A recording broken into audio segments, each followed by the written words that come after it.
Hello and welcome back to our daily New Testament reading. Today we're in Matthew chapter 18, starting at verse 1. At that time, the disciples came to Jesus, saying, "Who then is greatest in the kingdom of heaven?"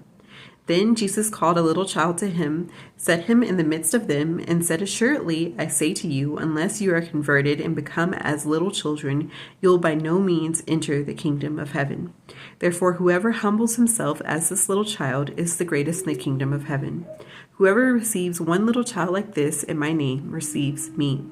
But whoever causes one of these little ones who believes in me to sin, it would be better for him if a millstone were hung around his neck and he were drowned in the depth of the sea.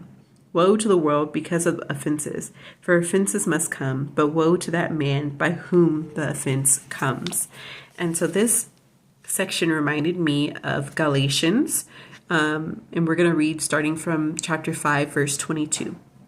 But the fruit of the Spirit is love, joy, peace, long-suffering, kindness, goodness, faithfulness, gentleness, self-control. Against such there is no law. And those who are Christ's have crucified the flesh with its passions and desires. If we live in the Spirit, let us also walk in the Spirit. Let us not become conceited, provoking one another, envying one another.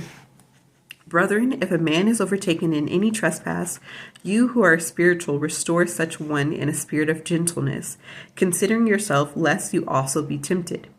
Bear one another's burdens, and so fulfill the law of Christ. For if anyone thinks himself to be something, when he is nothing, he deceives himself.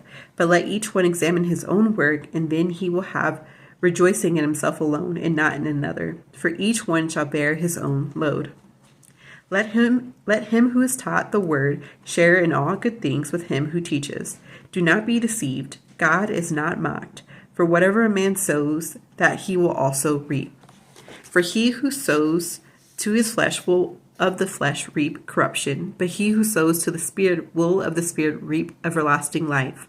And let us not grow weary of doing good, for in due season we will reap if we do not lose heart. Therefore, as we have opportunity, let us do good to all, especially to those who are of the household of faith. And so I love this connection between Matthew 18 and Galatians 5 and 6. It's like we get to hear kind of an expanded an explanation of what it looks like to be a little child in the kingdom of heaven. It's so important for us to continually look to the Lord for guidance, for provision, for understanding, for help, to keep looking at the Lord and to walk in a way that is pleasing to him.